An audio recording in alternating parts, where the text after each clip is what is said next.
There we go.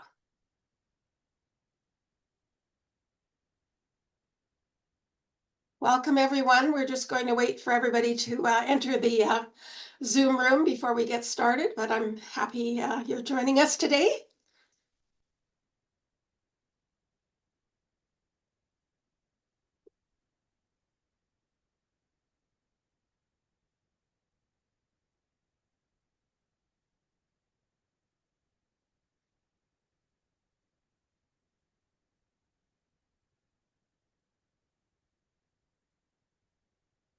Just give it another few minutes for everyone to enter the Zoom room.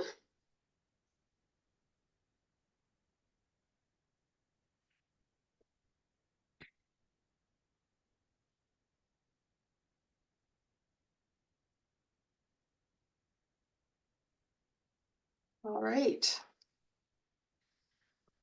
Welcome, everyone. On behalf of Rabbi Lynn Greenoff and the board of Kolat Mayim Reform Temple, I'd like to welcome you all to our second lecture in our speaker series on the theme of Kvel at the Well, celebrating the joys of being Jewish. We're so glad you could join us today. My name is Marilyn Wolovic, and I'm a board member as well as an active member of the congregation at Kolat Mayim. I'm grateful to have found such a nurturing and welcoming community of support. And I want to acknowledge that this talk is being offered with funding support from the Jewish Federation of Victoria and Vancouver Island, as well as the Isaac and Sophie Waldman Endowment Fund held at Vancouver Foundation. I want to begin by acknowledging that I'm on the traditional lands of the Lekwungen-speaking peoples, the Songhees, the Esquimalt, and Wasanich nations. And I am the granddaughter of Eastern European Jewish immigrants who came to find safety here in Canada. Our theme for this series is Kvel at the Well, celebrating the joys of being Jewish. And when we started planning this series, it was well before October 7th. And we believe that it's more important now than ever before to highlight our proud and strong Jewish culture, history, and heritage. Before we get started, and I turn things over to our featured guest speaker today, Rabbi Elyse Goldstein, I will briefly explain our Zoom format for you. The talk is being recorded and will be sent to everyone who registered. Rabbi Goldstein will give a 45 to 50-minute talk, and at noon we'll have a 15-minute Q&A. So you can enter your questions in the Q&A tab on your Zoom screen. Please keep your questions short and ask in the form of a question rather than a statement. Closed captioning is available for those who need it. And now, Sam, if you could please spotlight Rabbi Goldstein and me and start the recording now, and I will introduce Rabbi Goldstein. Oh, I guess the recording's already started. I'm sorry. So today I am so pleased to welcome Rabbi Elyse Goldstein, one of Canada's first female Reform rabbis and a visionary leader in the Jewish community. As the recently retired spiritual leader of City Shul in downtown Toronto, Rabbi Goldstein brings a wealth of experience and wisdom to this talk. She will explore the transformative impact of women's evolving roles within Judaism, discussing how women's leadership, scholarship, and inclusivity have not only enriched the Jewish community, but also reshaped it and the world for the better. Rabbi Goldstein's contributions to Jewish education and activism are widely recognized. She founded Kollel, the Adult Center for Liberal Jewish Learning, a globally acknowledged institution in Jewish adult education. Her work has earned her numerous accolades, including North America's highest honor for Jewish education, the Covenant Award for Outstanding Educators. Rabbi Goldstein has lectured across North America, in Israel and Great Britain. Her works, including Revisions, Seeing Torah Through a Feminist Lens, and the Women's Torah Commentary, have made significant contributions to Jewish feminist thought. So we are delighted to welcome Rabbi Elyse Goldstein as our second speaker in the Kvel at the Well speaker series. Please join me in welcoming Rabbi Goldstein. Thank you so much, Marilyn, and thank you for asking me and honoring me to be with you today. I am very excited to be teaching, and I love the Zoom opportunity to teach to people from all over. I am in Victoria, even though I am in Toronto, So it's a wonderful experience. And I want to begin by acknowledging that while I cannot see the participants, I get the special privilege of knowing who's on because I've seen the names. And so to all of you, welcome. And to those who are going to listen later in the recording, welcome. I'm especially excited to see so many names of people from my Emerita congregation, City Shul in Toronto. So hi, everybody. And it's great to be teaching you again. I would like to set out by telling you about why I think Jewish feminism has actually saved Judaism in many ways over the past 20 to 40 years. And I'm going to be speaking from my own personal retirement vantage point or perspective. So I retired after 41 years in the rabbinate last June 17th to be exact. And I spent 36 of those 41 years in Toronto with a brief stint for 5 years in Boston. I call it my brief American aberration period. And then came back, of course, to Toronto to make my home here. So I have perspective of having been in Canada and specifically, sorry, in Toronto for 36 of the 40 years of my rabbinate. And boy, have I seen a lot of changes. And I really credit women in the rabbinate and women in leadership, women as presidents of synagogues, for all of those changes. Now, I'm going to be a little bit provocative today and call those changes disruptions. Because from a sociological point of view, whenever there are societal changes that are that large or that deep, sociologists like to call them disruptions. Now, disruptions isn't a negative word, although when you hear it, you think about you're being disrupted at work or disrupted while you're cooking or something like that. A disruption is a societal event or societal change or societal thought pattern that is so large that it profoundly changes everything around it. So I like to think of Jewish feminism as a very profound disruption of Jewish life and of Jewish thought. And I'm going to tell you why. And I'm going to tell you 4 major disruptions that Jewish feminism caused and the leadership of Jewish women and women in the rabbinate caused, and how those 4 disruptions have radically changed Judaism and radically included other people into those changes and changed the very face of Judaism. In order for me to talk about those disruptions, I have to tell some stories because I guess I was one of those disruption makers or disruption creators. And it's important, sorry, I just needed to do it. It's important for me to share with you how that actually came about for me and some personal anecdotes that will help illustrate those 4 major disruptions, excuse me, not destructions. Some people would say they were destructions if they were against these disruptions, these 4 major disruptions of Jewish life. So the first story is my personal journey story that a lot of people from my congregation already know. They've heard it many times. If you saw me in the theater in the Clergy Project, you heard this story, but I love telling it and it's worth hearing again. 1968, I was 13 years old. Yes, you can figure out how old I am now. And I was the only girl in my religious school to choose to have a bat mitzvah instead of a sweet 16. So I grew up in New York as in a Reform synagogue, Temple Isaiah of Forest Hills, and every girl was given that choice, sweet 16 or bat mitzvah. And why would anybody choose to have extra Hebrew school instead of a 3-hour party where you get a lot of presents? But I chose the bat mitzvah, and I'll never forget the moment that I ascended the bima and I began to read from the Torah. And I have this, and I have to use the word as Christian as it might sound to you, revelation. I had this personal revelation that I was exactly where I was meant to be and doing what I was meant to be doing, and that I would be a rabbi. Now, remember, this was 1968. I had never seen a woman on the bima except to light the Shabbat candles in my Reform synagogue. Women didn't come up to the Torah, and there hadn't been bat mitzvahs on Saturday mornings very often, or maybe they were more privatized and I didn't see them. but I knew that I wanted to be a rabbi, even though I had never seen a woman rabbi, and there were no women rabbis, because the first female was ordained a rabbi in 1972, and this was 1968. I didn't even know she was in rabbinical school. I was 13 years old. So I got up on the bima and I read the Torah, and now it's time for my speech. In those days, we didn't give Devar Torahs, we didn't give learned expositions, we just did basically thank you speeches. And the rabbi had written the thank you speech for every student to read exactly the same thing. I'd like to thank the rabbi, I'd like to thank my parents, et cetera, et cetera. So I pushed that speech aside and I said, I want to announce to the congregation that I plan to become a rabbi. Well, everybody gasped. The rabbi fell off his chair, literally and physically.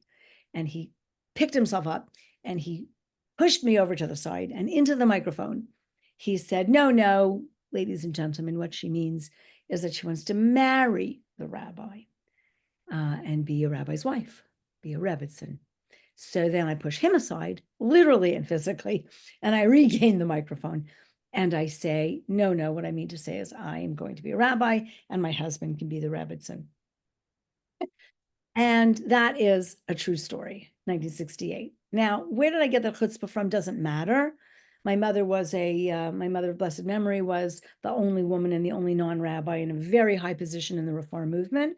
She was the national director of the youth movement, NIFTY, the National Federation of Temple Youth. And I grew up with rabbis around the table.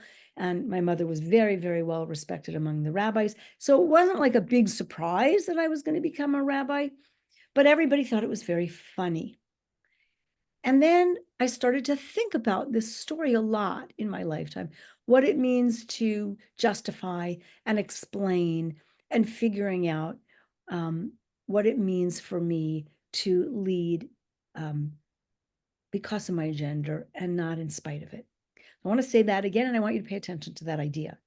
One of the biggest disruptions of Jewish feminism to Jewish life is that people who identify as female, folks who identify as female are going to be leaders, not in spite of their being female, but because of it.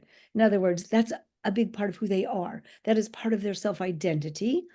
And they're going to lead from within that identity and not despite it, not push it aside. Now, when I was in rabbinical school, the truth of the matter is that the dean called all the female rabbis in before ordination and told us, the male dean, and told us what to wear, how to act, all during interviews. And basically, he was telling us to be little men, basically, to wear black suits, white shirts, little bow ties, don't talk about our women's studies or our women's papers that we wrote. Don't talk about feminism too much.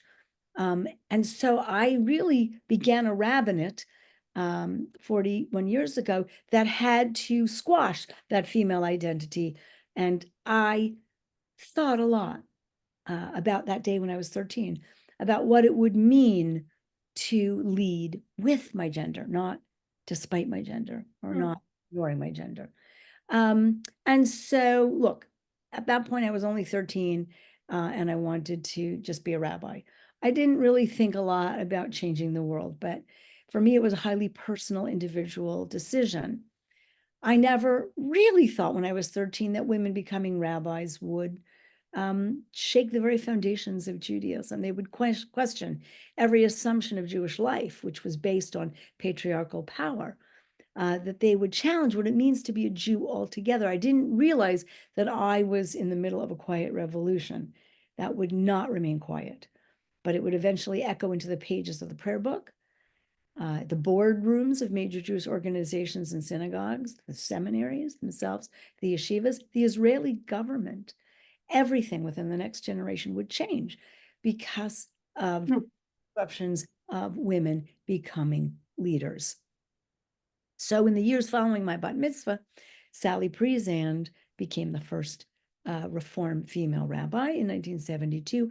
And there would be a whole generation of female rabbis that would be ordained. There would be women cantors, synagogue presidents, and our liturgy would change to not only include the matriarchs, but to eventually include neutered Hebrew for God. We would start singing songs of Miriam in summer camp. We would learn Talmud from Orthodox women, Orthodox scholars. We would introduce the notion of female spirituality. We would make lace talitot. We would redefine sexual politics. We would feel empowered to create midrashim with biblical women who are named and unnamed. We would feel empowered to take on the traditional mikveh and totally reappropriate it to a feminist agenda. We would reclaim and recast scores of different rituals while questioning the hierarchical nature of those rituals and the community which claimed to own them. We would challenge the Israeli public to rethink the lines between religious and secular, and we would bring the issues of childcare, wife abuse, violence against women, and power imbalances in the Jewish world. We would bring them to the Bima.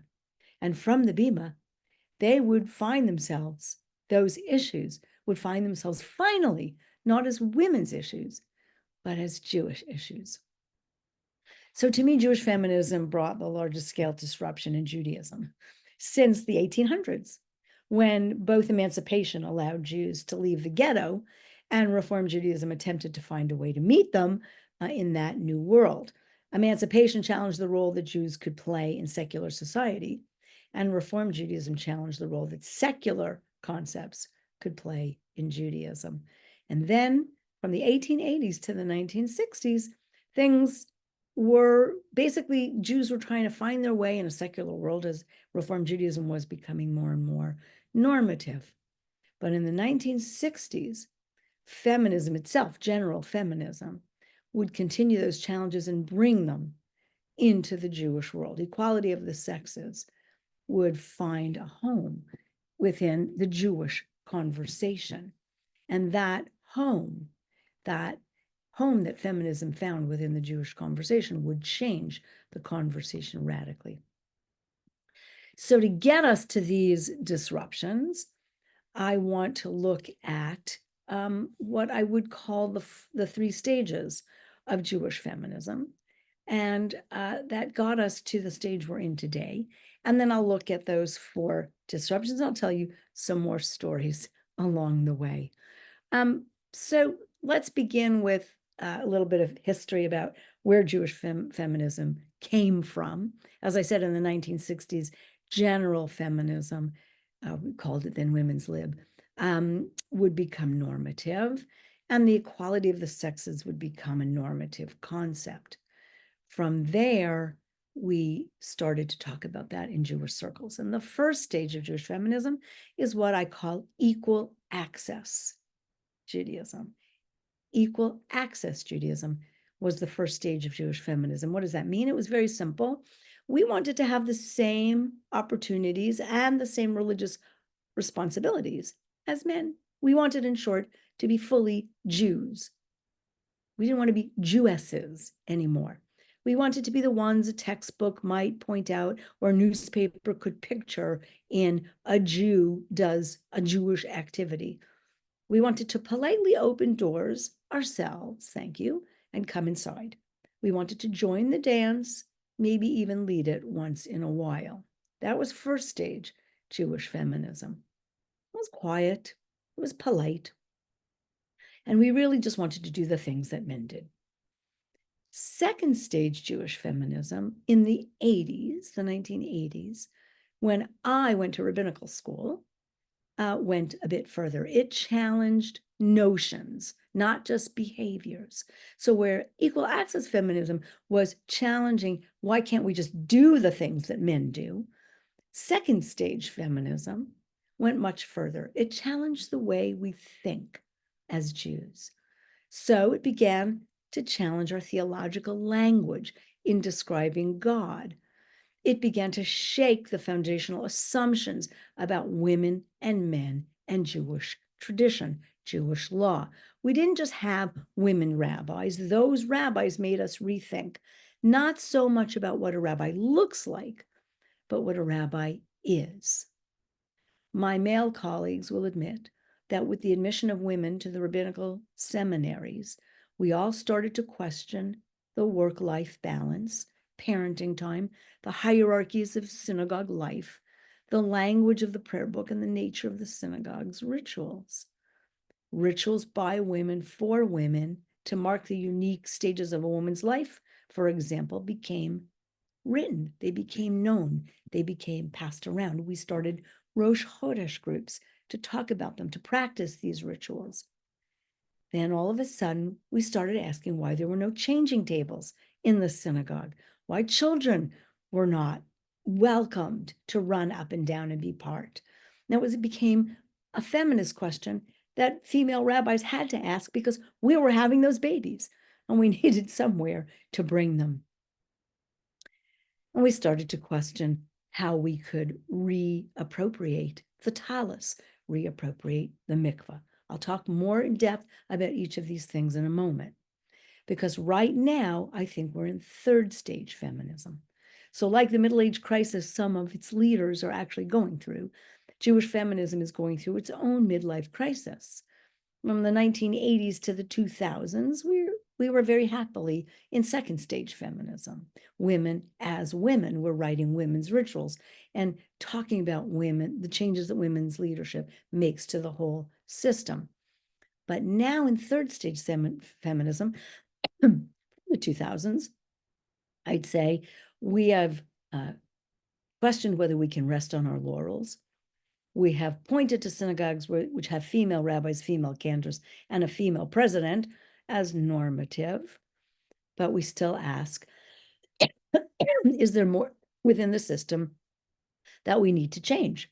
We're now talking about the disappearing Jewish man in the liberal synagogue life, and I'm happy to talk about that later if somebody wants to ask me about it, because I have very strong feelings about that notion that the Reform movement is beginning or has begun to talk about. We have to ask about violence against women in the Jewish community, and if that's ended. We have to examine the court system in Israel, where women are still routinely denied Jewish divorces. There's no options for them. We have to talk about the ordination of Orthodox women and how that is happening under our noses, and we're not paying attention to it. And it's a great disruption as well. We can't be safely smug in the liberal movement and say, well, we have female rabbis, and so we don't need feminism anymore. And really most important to me, is feminism a real cause for the future for young women? Or is it just their mother, and in some cases grandmother's, cause that she is still fighting? And I think we're witnessing a third stage of Jewish feminism. It's very exciting for me to be living in this era of it. And so I want to go back now to these 4 disruptions. I'm paying attention to time, so we make sure we have time for questions. The 4 disruptions that I think have so radically changed Judaism for the better, for the more inclusive, in ways that we feel are normative. Because for me, growing up in the 60s, the notion of a female rabbi, a female Israeli Supreme Court judge, an Orthodox synagogue where women read the Torah from their side of the Mechitza, these were impossible dreams. They were ridiculous scenarios for me. And yet there's not a single movement, not even the ultra-Orthodox, there's not a single movement that has not changed because of the changes, the disruptions that we as Jewish feminists cause. And I'll give you my best example, bat mitzvah. I am sure all of you know Orthodox girls that have bat mitzvah. This was unheard of when we started this disruption in the 60s. There isn't a movement, not a single one, not even the most ultra-Orthodox, where baby girls don't get named, where baby girls don't get celebrated. Whereas when I was growing up, that was not normative. And so these disruptions are felt not only in the Reform movement, but throughout the Jewish community. And I think that they have really, really changed the Jewish community for the better. And I celebrate them. So I'm going to name these 4 disruptions for you, and then we can talk more about them and tell some stories. The first disruption is in what we assume to be rabbinic authority. So, as I said, in 1972, Rabbi Sally Priestley was ordained. And since the early 19th century, the Reform movement, by the way, had on paper ensured the religious equality of women. For example, introduction of the ceremony of confirmation for both boys and girls in 1846 in New York City, that attested to the growing religious emancipation of women right then and there. It was offered as an antidote to the all-boys experience of bar mitzvah. Rather than introduce bat mitzvah, the Reform movement said, let's do away with bar mitzvah altogether, and let's just do confirmation. Equal ceremony, same ceremony for girls and boys. For the Reform movement in 1846 couldn't imagine saying, let's just have bat mitzvah for girls, have them put on a talit and read from the Torah. They would rather have gotten rid of bar mitzvah altogether and had this egalitarian ceremony called confirmation. But the ordination of women rabbis changed all that, because the ordination of Sally Priesand, which opened the door for other women to be ordained, caused us to ask the question, why are we doing this? Why are we throwing away the baby with the bathwater? Why don't we just reimagine bat mitzvah as an egalitarian ceremony for girls? So this was incredibly deep and profound and even radical sociological difference. The fact that Sally Priesand could stand up on a bima and be seen as a rabbi, although she was constantly referred to as a female rabbi, but could be seen as a rabbi, changed the way we looked at rabbinic authority. The fact that a woman could be the religious authority of an entire community, could say yes, no, treif, or kosher to any question that a community asked, was revolutionary. Whereas the rabbi's wife might have been a great teacher, the Rebbitzin might have been a well-respected person in her community, she was never a religious authority. She never was what's called in Hebrew a posek, or a person who made a religious decision for a community. That chicken is kosher, or yes, you can do that, or no, you cannot do that. So in 1972, everything changed when Sally made rabbinic decisions for a community that had never had a woman make rabbinic decisions before. Even the president of a synagogue doesn't make liturgical or ritual or religious decisions mostly. It is the rabbi who does that. Rabbi Sandy Sasso was ordained in 1974 from the Reconstructionist movement.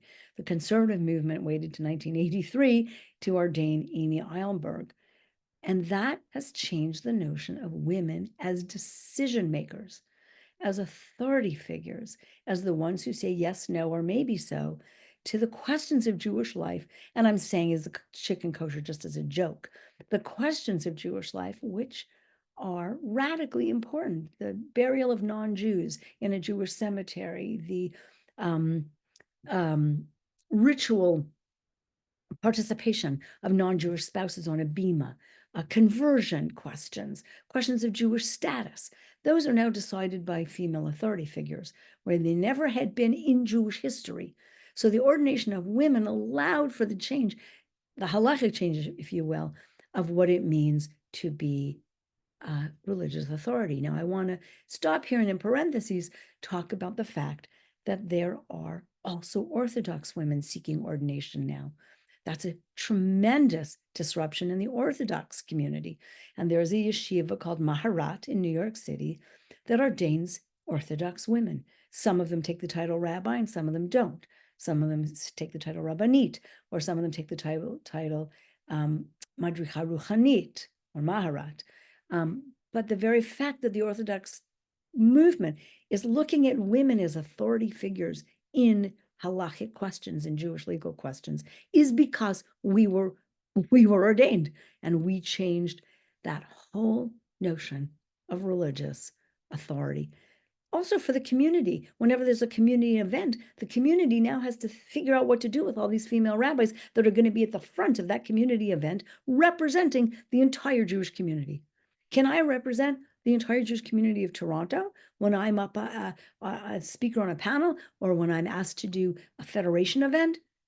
That's a question the federation never had to ask itself before, that it now has to deal with, no longer marginal as authority figures. So that's the first major disruption, which is a positive one. The second major disruption is one I think you'd be very familiar with, and that's the disruption to Jewish ritual. So we love and crave rituals. They're very reassuring, they're predictable, they're familiar, they're time-tested. They remind us of our past, they point the way to the future. They tell us who's in and who's out, who or what is most important to us. So what does it mean now to have rituals which speak directly to the experience of significant moments in female lives? Who will decide if a ritual is public or private? Who will decide if a ritual works, right?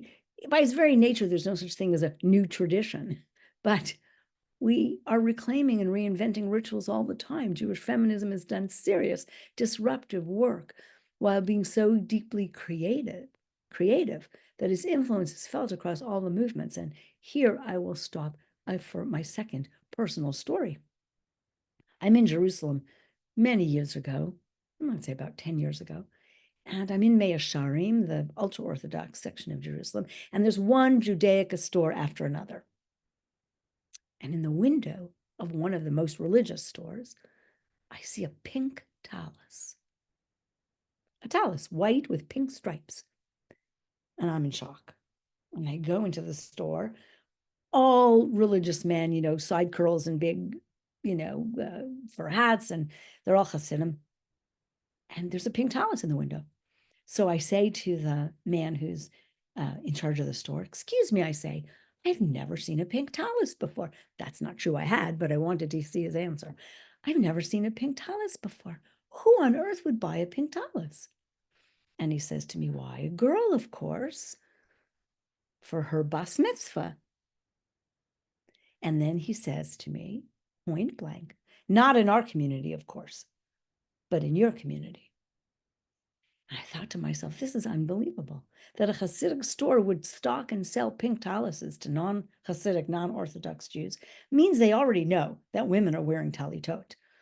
They're not in shock. There's a money to be made from it. They're going to be in, not for their community, but for my community. We have come so far that women wearing talitot is normative, even in Orthodox communities. And I can tell you that because I've worn my talit in Orthodox synagogues. When I first wore my talit in an Orthodox synagogue in the 1990s, early 1990s, I was told by the usher to take it off. And I began a halachic conversation with him, asking him if he knew the halacha according to Rabbeinu Tam and his commentary on Brachot 26b. Just sort of threw it out there. And he was like in such shock that he said, no, just wear it. But today I wear my tallis in an Orthodox synagogue, and honestly, people don't freak out at all.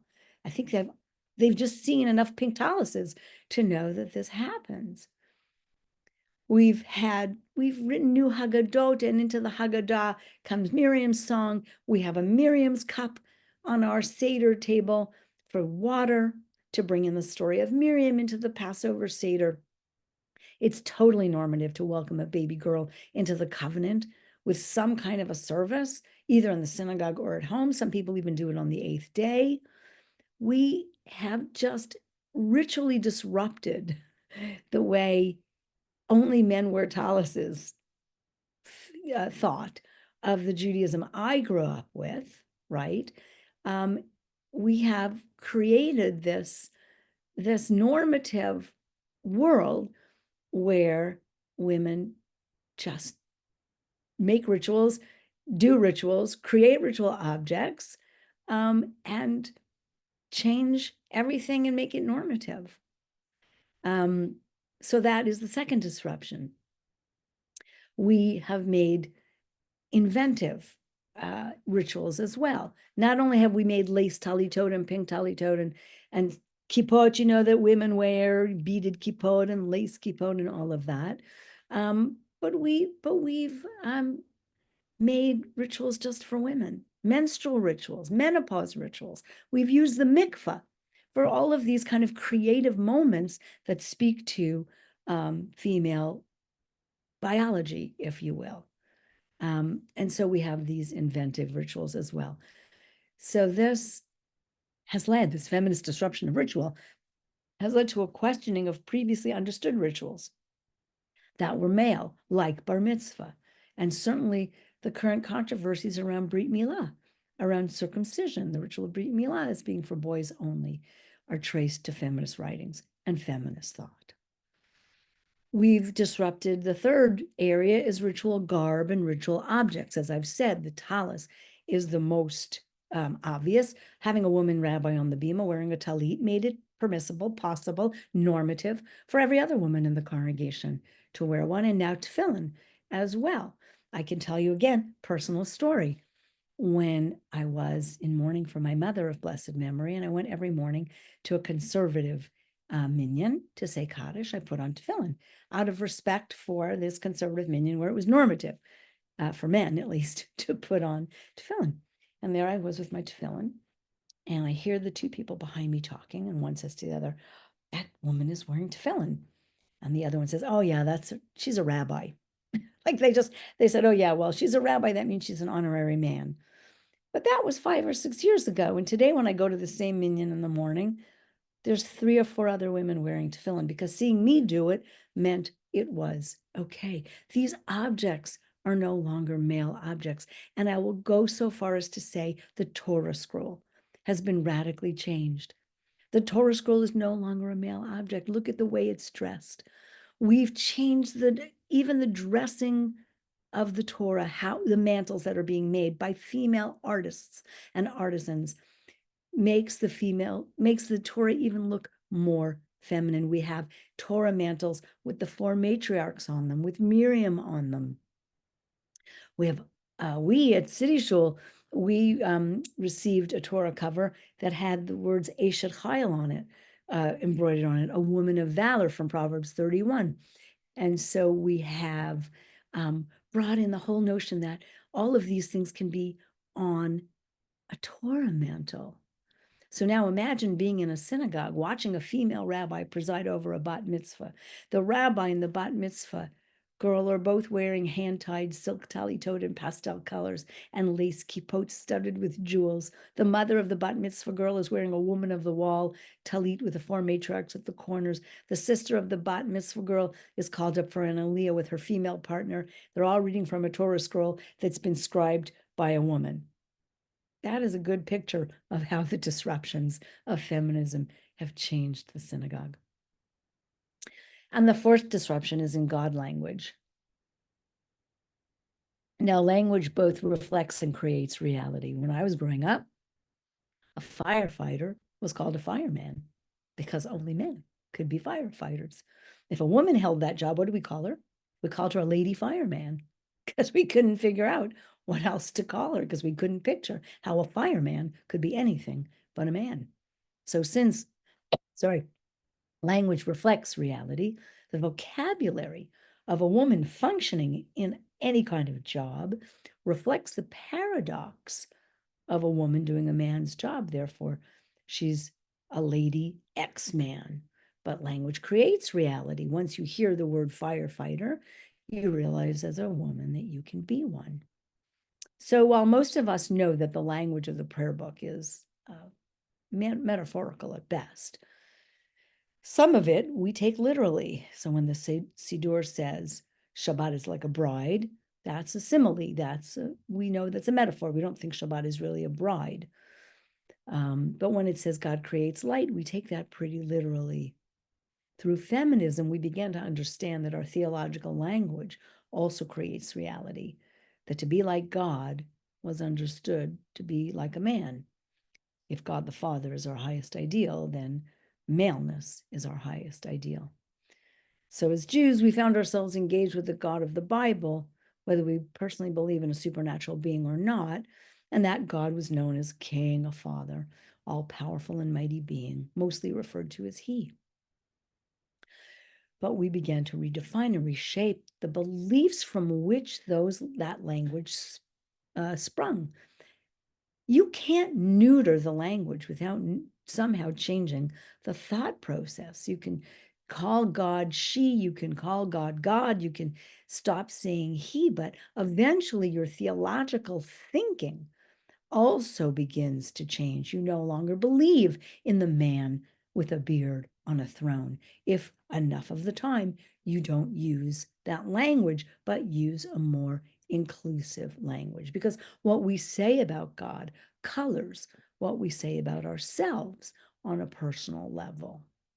So Jewish feminism questioned the root assumptions and all of our root language about a God, not just the root language, but the assumptions and the theological thoughts behind that language.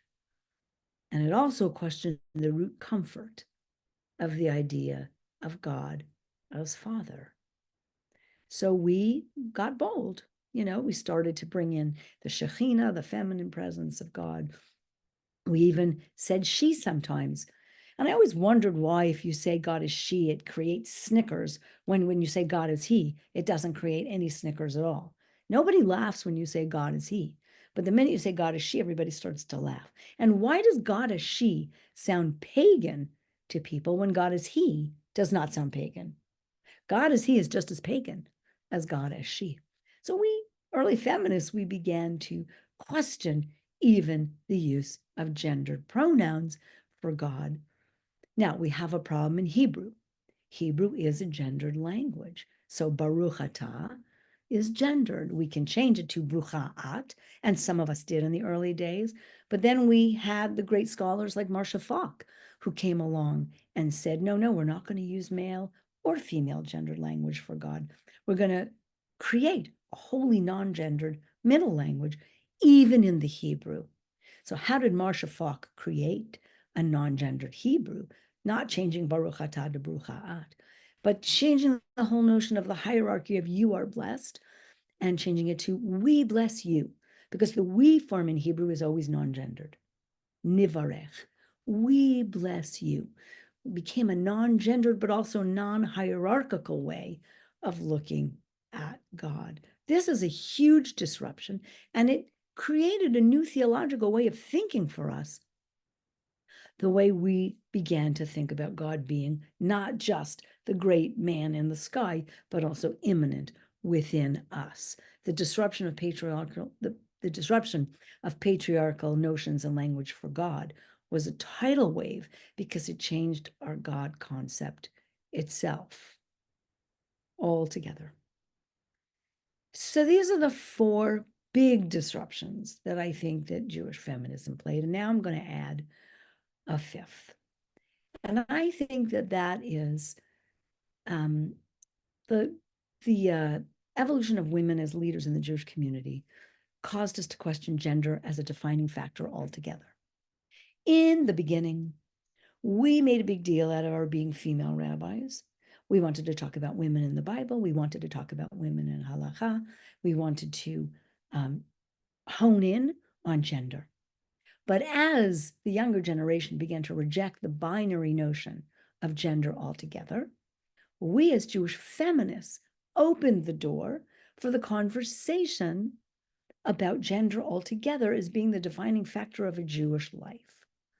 So I don't want to say it's because of female rabbis that or openly gay folks could also become ordained, but I do actually feel that. I actually feel that once women open the door for any Jew who is talented and called to be a rabbi to be ordained, that opened the door for openly gay, lesbian, and transgender folks to also apply to rabbinical school. And now, of course, we have openly gay and lesbian and transgender rabbis. So I think that the last disruption, the 5th disruption, which we are in the middle of, which is why I didn't say it's a historically sort of finished disruption that is now normative. It has not yet become normative, but we are in the middle of this sociological disruption, is the notion that gender no longer defines our rights and responsibilities as Jews, that gender itself no longer defines us as human beings, and that gender roles no longer define us in the Jewish community, and that we can stop looking at the gender binary as normative, whereas we had to make it normative as feminists to open the conversation about women having equal access. Now that conversation has happened and that disruption is normative, we can move on to the conversations about gender altogether. A new generation of thinkers are challenging us. Shouldn't feminism, by definition, widen the conversation about gender altogether? What is gender? What does being feminine or masculine mean? Does our biological sex or the genitalia that we were born with define who we are as Jews? Because the Jewish feminist revolution began with equal access feminism. Women wanted to have the same opportunities and the same religious responsibilities as men. Second stage Jewish feminism went much further to a challenge of the theological language in describing God, shaking of the foundational assumptions about women and men, and the whole halachic or Jewish legal system, questioning the hierarchies of synagogue life, the language of the prayer book, the nature of prayer itself. We are in third wave feminism. And third wave feminism is questioning the whole nature of gender as a defining factor, and gender as a role player in our Jewish identity altogether. So it's being third stage Jewish feminism is being born, I think, or being lived as I sit here right now, as the disruptions of early feminism helped lead the way for the current disruptions of queer inquiry and non-binary sensitivity. The feminist disruptions in the Jewish world in every category, ritual, prayer garments, language, worship, leadership, theology, caused an awakening of awareness to gender and its politics that now continues to animate, especially Reform Jewish life, our scholarship, our thought, our prayer, and our practice. So these are the disruptions that I have lived to see in my own 41 years in the rabbinate. To me, the sort of final personal story that I want to end with, and then I'm very excited to hear your questions, is about what it was like for me to be a rabbi in this country and in Toronto for all this time, what changes I have seen, and how they prove to me that Judaism is richer and more inclusive now. So look, this is going to be a very personal moment for me, and those of you who know me will understand this. When I was a congregational rabbi in Boston many, many years ago, that was 1986 to 1991, I had a male cantor. And so we had a female rabbi and a male cantor. And one Shabbat, one of my bar mitzvah kids came up to me and he said, Rabbi, I had the strangest experience. I went to my cousin's bat mitzvah in New York, and her synagogue was sort of topsy-turvy because in her synagogue, the rabbi sang and the cantor gave the sermon. And it took me a moment to figure out what this kid was talking about. And then I got it. That synagogue in New Jersey had a female cantor and a male rabbi. But to the child who grew up with me as their rabbi, they couldn't figure out that actually the person in rabbinic authority could be male. If it was male, it had to be the cantor. And so, back then I thought that was very funny. But today I think it's very telling. I think when I look at my experience at City Shul, for example, where I was the founding rabbi, but also the rabbinic leader for 13 years. 13 years is the period of a kid's life, okay?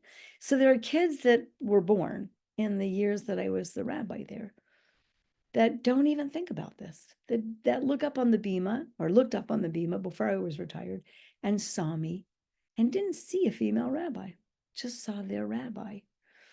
And, we began many changes ourselves in the synagogue around that. For example, if you're going to be egalitarian and you ask men to wear a talit when they come up to the bima, then women have to wear a talit when they come up to the bima.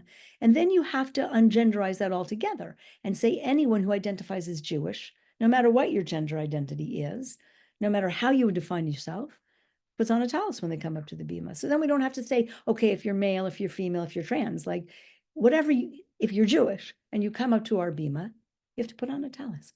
So we tried to exercise real egalitarianism in that sense. But it still touches me to the core of my being that a 13-year-old kid coming up for bar mitzvah, when we don't even use bar and bat mitzvah anymore, we use bar mitzvah, so that it's a gender neutral term. That a kid coming up for bar mitzvah this year at City Shul, will have seen me as their rabbi for 13 years. Also, we had female cantorial soloists and female cantors, although we did also have male cantors. But they saw me as their rabbi, and they never sort of stopped to say, oh, you know, my rabbi is a woman. Nobody pointed it out to them. Nobody made a big deal of it. To me, that is the biggest disruption, that it is so normative today that anybody can fulfill their Jewish destiny in any way that they wish without gender playing any role at all. So before we open for questions, I want to end with an image for you, a metaphor. And people have heard me have heard me use this metaphor before, but it's very alive for me right now in my retirement, because I really do get to sit back and see what has happened in this town. So before I give you the metaphor, I'll give you the best example. So when I came in 1983, I was the assistant rabbi at Holy Blossom Temple, Toronto. And the young assistant rabbi at Beth Tzedek down the block, the largest conservative synagogue, came to invite me to come see Beth Tzedek. And I went to Beth Tzedek, and that very special young male rabbi, who was also the assistant, like I was the assistant at Holy Blossom, said, oh, come and see our sanctuary before we go out to have lunch. And I said, great. And I went to see the sanctuary, and then he stopped me and he said, oh, I forgot to tell you, I can't bring you up to the bima because you're a woman. And we both stopped for a moment and thought, this is crazy. You know, I'm an ordained rabbi and I can't come up and see your Torahs. So that was then, this is now. This year I was asked to be the scholar in residence at a local large conservative synagogue. And I got to speak about the changes in the conservative movement that I've seen in this town over the past 41 years. And I told them that story. And I said, and now look, tonight I'm your slichot speaker. I'm bringing you into the high holidays as a female rabbi to talk about the communal tshuva that the conservative movement has done. And this is proof positive to me of the inclusion that we have seen happen over the past years. So here's the metaphor. I always tell people, I feel like I've been pushing an iceberg for these 41 years. What does it mean to push an iceberg? Well, to push an iceberg means, first of all, you need help. It's very hard to push it yourself. It's very heavy. And second of all, it means that you can't tell how far it's moved. Because when you're pushing an iceberg, you can't feel the movement. It's just much too heavy. But you can stand back 41 years later, and you can see from the opposite shore just how far that iceberg has moved. And that's where I'm sitting right now. I'm sitting right now on the other side of the shore, and I am in awe. I am in profound gratitude. I am in celebration of how far that iceberg has moved. Now, the name of this series is Kvel at the Well. So I'm doing a lot of kvelling.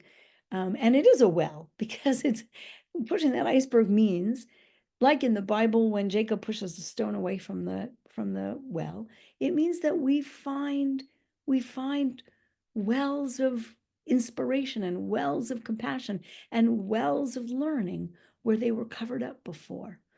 So that iceberg pushing has really allowed the water to flow for us. So if I'm kvelling at the well today, and I am personally, I'm kvelling about how far we have pushed that iceberg over 41 years, me and you together, not just me alone, me and this country, me and this community together, how far we have pushed it. And I'll give you a personal example to end. This Saturday, I was at Beth Tzedek for my father's yard site, because now I'm in that retirement stage where I'm not yet coming back to my home of City Shul. So I'm going to other synagogues. I will be coming home to my precious City Shul soon. But I'm sitting in Beth Tzedek, and I get an aliyah. And I go up to the aliyah, and I do the aliyah, and I say to the rabbi standing next to me, do you understand that the Elyse Goldstein who stood here in 1983 could not come up to this bima is the same Elyse Goldstein that's doing this aliyah right now at Beth Tzedek? And the rabbi, who's very wise and a friend of mine, said, no, neither that Elyse Goldstein nor Beth Tzedek are the same. And that is true. So this is a wonderful Kvel at the Well moment for me, and I am loved teaching you. I hope you've enjoyed it. And I am happy to take questions. And we are just exactly on time, Marilyn. I want that noted. Wonderful, wonderful. Oh, this has been so inspiring, and I feel like you've been so engaging, and like that we were just sitting across from each other having a cup of coffee, and hearing your stories has just been a delight. So thank you so much for being so incredibly engaging. So while people are thinking about their questions, I thought I would just quickly ask you about any upcoming projects that you might want to quell about at this point, and then we'll see what questions come in. I'm so glad you've asked me, and I hope while people are busy typing their questions, they listen to these quelling moments too. So there's 3 things I'm doing that I'd love people to know about. The first is I'm teaching online, which has been the most fantastic experience for me. I love teaching. People at City Shul know that. And I've taught a class this semester online called 6 Texts for Troubled Times, finding texts of comfort. And it has been tremendously successful. I haven't invited my City Shul folks to this class, but I am going to teach again in the spring, an online class. And I'd love to be able to invite people to come to that class. So the best way to do that, if I can tell people, if that's okay, Marilyn, is to go on my website, which is my second Kvel moment. So my second Kvel moment is that I made a website, RabbiElyseGoldstein.com. I know that sounds so funny, but Rabbi Elyse Goldstein, ELYSEGOLDSTEIN.com, and sign up to be on my mailing list for classes. So I will be doing a spring class. Everybody will be invited to participate in that class. Right now, the class I'm teaching has people from all over the world, which makes it so exciting. So please, think about joining me. So that I'm quelling because I get to teach, which I love to do, and I'm teaching online in a way I couldn't just teach in Toronto. So people from all over. The second thing I'm quelling that I made a website, and that's been a lot of fun. The third thing I'm doing in my retirement, which I'm quelling about, is I'm doing pastoral counseling. So for 41 years, I have been counseling people who need short-term spiritual direction. Maybe something is spiritually bothering them. Maybe they're having an existential crisis in their life. This is not therapy. It is short-term spiritual guidance, 3 to 4 sessions. I do it on Zoom. I've had 3 pastoral counseling clients already, and that has been absolutely fabulous. These are sessions we do on Zoom, and everything from my kid is marrying out and I want to help dealing with it, which is a great thing to ask a rabbi to help with, to I've lost my faith since October 7th and I don't know how to deal with it, or I don't feel comfortable in my community and I don't know how to deal with it, right? You can imagine what's coming to me. So you can find it on my website, how I do pastoral counseling. So that's my third quelling. And I'm here, I'm teaching today, and I'm quelling with you. So those are my projects. I'm also finishing the Hanukkah children's book that I've been writing for 3 years. It's a fabulous story. And God willing, you will see it on the shelves by next Hanukkah. Not this one. Oh, those are wonderful projects. Wow. Well, we'll be sending out a follow-up email to everyone, and so we can include the link to your website and anything else that you want to provide them with. So there is a question that's come in about where will the next disruption take us? Well, that is such an important question because everyone asked that same question with every other disruption. Every disruption, people would say, how far is this one going to go? Right? So listen, this is what people said when I was ordained in 1983. Oh, we're ordaining women. Next, we'll be ordaining gay people. Well, they were right. That came next, right? So people get crazy. They say, oh, now we're ordaining gay people. The Orthodox critics like to say next, the Reform movement will be ordaining dogs, there's a certain boundary we all have that we all know. So where will the next disruption take us is a question I can never answer because we're in the middle of it. I just don't know.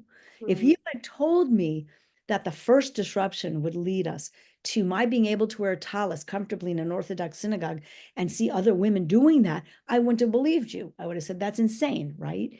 If you had told me that the second disruption was going to bring me to a synagogue in Jerusalem, which is strictly Orthodox with men and women separate, where women go up and read from the Torah, from their side of the Mechitza, I wouldn't have believed you. So the question is, I don't know. And I'm scared and excited to find out. I don't blame people who are scared. Disruptions are scary. Okay. But I'm excited to see where it's going to lead. And the underlying question to the question is, will it go too far? And you know what? We don't know that. We never know that until we're experiencing it. I think today's rabbis are very committed to holding on to Judaism and not creating something new. So we all have bottom lines, and the bottom line is we're not creating something new. We're enriching and expanding what we have. Thank you for that. I'm not sure if this is a question or not, but it's in the Q&A. Someone says, I have noticed that in the Israeli mainstream media photos of women of the Israeli Reform movement, when they're dressed in traditional Jewish male ritual items, this person feels that it portrays the Reform movement as a crazy movement, not to be taken seriously. I wonder if you could comment on that. Well, the very fact that we think a woman in tefillin means we don't take it seriously when it's quite the opposite. The picture of a woman in tefillin says to me, she takes Judaism seriously, so much so that she puts tefillin on, right? So I see it as the opposite. I think those photos are forcing the Israeli public to come to terms with the fact that the Reform movement is a serious, legitimate force to be reckoned with, and no longer to be seen as marginal. And I think the more we see pictures of women doing the things that have been owned by men, the more the Reform movement will be seen as taking Judaism seriously. Mm-hmm. There's a question that's come in about how we get members to actually come into our synagogues, because many are tuning in by live stream and Zoom. Do you have any thoughts on that? That's really a question, I think, for your rabbi. This is actually from, someone in Omaha, so. Fair enough, fair enough. Yeah. I think that rabbis have to, first of all, the truth is live stream is here to stay. And as I said, I love the fact that I can be teaching people from all over the world now. I also want people to come in person. And so, first of all, I hate to say it, but food is going to get them, okay? Because you can't have food over Zoom. So my congregation, City Shul, by the way, had the best kiddush in Toronto. Okay, so before COVID, we had 3-4 tables of people in their 20s and 30s. Why? Free full lunch with beer and wine. Okay, now post-COVID, that has changed a little bit, but we're regrowing that. That's what I think. Great kiddush, full lunch, beer and wine will bring people back, but also more intimate settings like let's have a discussion group in person only. Let's have a music night in person only. Like our congregation right now limits some of our online offerings to be only live. Like a certain event will not be live streamed at all, except for services. So that's another possible way to do it. Great. I see there is a question from our rabbi here at Kolat Main, Rabbi Lynn Greenoff. She's asking about what you talked about, where have all the men gone? And she's wondering, she said she gave a devar on this topic over Yontif a few years ago, and she's wondering what your take is on that. Oh, well, first of all, Rabbi, I'd like to read your devar on it, so please make sure to send it to me.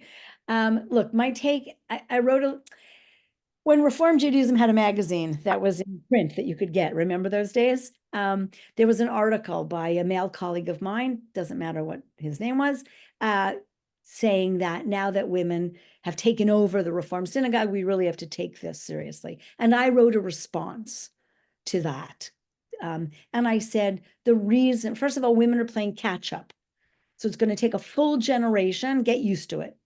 Women are playing catch up. You have a whole generation of women who didn't have bat mitzvah, who didn't get Jewish education, who didn't wear talis. You need to give a generation of catch up. And if men can't stand that, that's really a male problem, okay? Not a female problem. Women shouldn't then separate themselves and not play catch up, okay?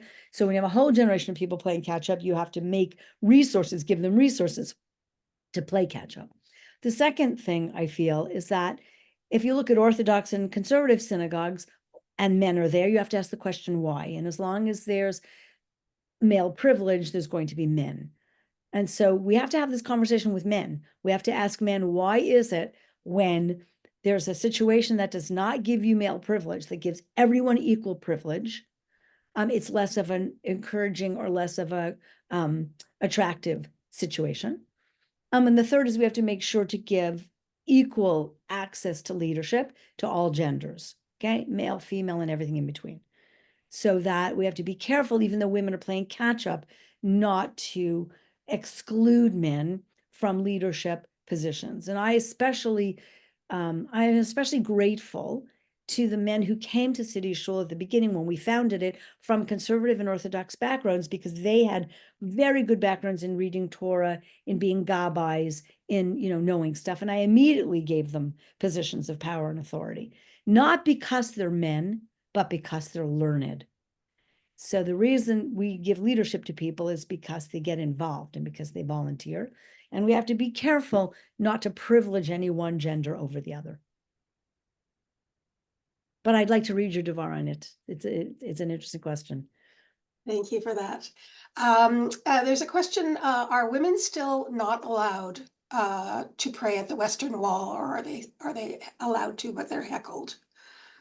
You're talking about women of the wall. So that's a movement of women who want to wear talitot and tefillin and read Torah from the women's side of the wall. So now there's two issues here. There's the women's side of the wall, which is still segregated. And yes, women, when they come in talitot and tefillin and try and pray together on the women's side, are heckled. And that's the group Women of the Wall trying to change that. That's a disruption we're in the middle of witnessing right now, by the way, in the last 20 years. And then there's the southern wall. So the southern wall is the egalitarian wall. Men and women can pray together there. You can have b'nai mitzvah there that are egalitarian. And that the fight for the southern wall is the fight to get Jewish leaders to bring politicians and big mucky mucks and machers to the southern wall, not the western wall, so that the southern wall gets to have some authority and dignity and press and media as the egalitarian section of the wall where one can feel comfortable and not heckled. The problem is the western wall is the big. Everybody thinks of it as the big important place. And so it's not egalitarian, and the southern wall is relegated. And Women of the Wall have been fighting for 20 years for the southern wall to be renovated, for it to be bigger, for it to be more central. It is part of the wall of the Temple of Jerusalem. It's just the southern wall, not the western wall. Okay. I think the questions that we've got here have all been addressed. We did receive one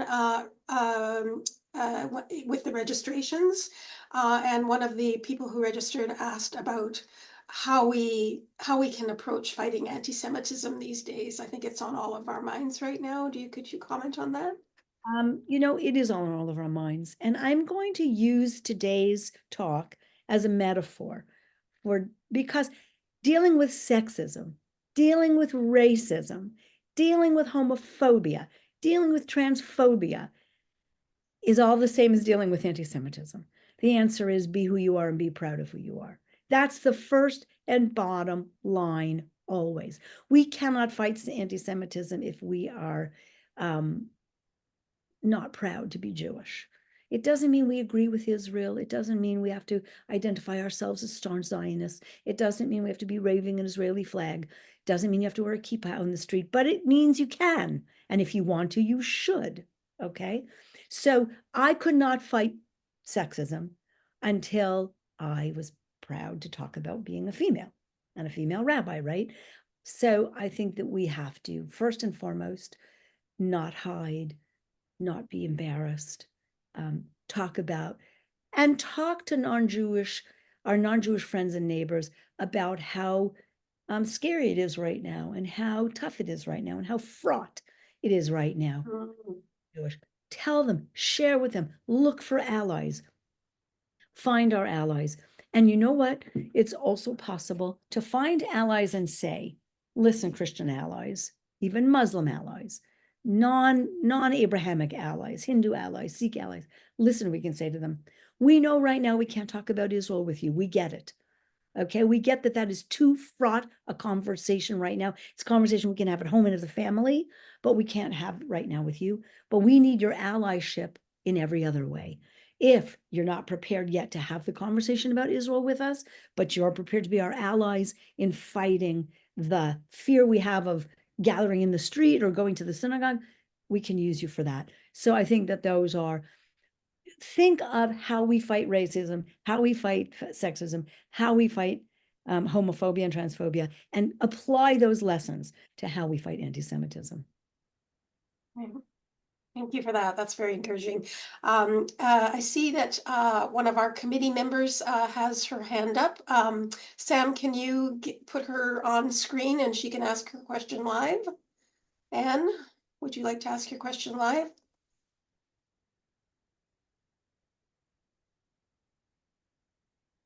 Maybe not. Anne, can you turn on your video and ask the question if you would like? Or she might have just put her hands up. Oh, there we go. There she is. Oh, no.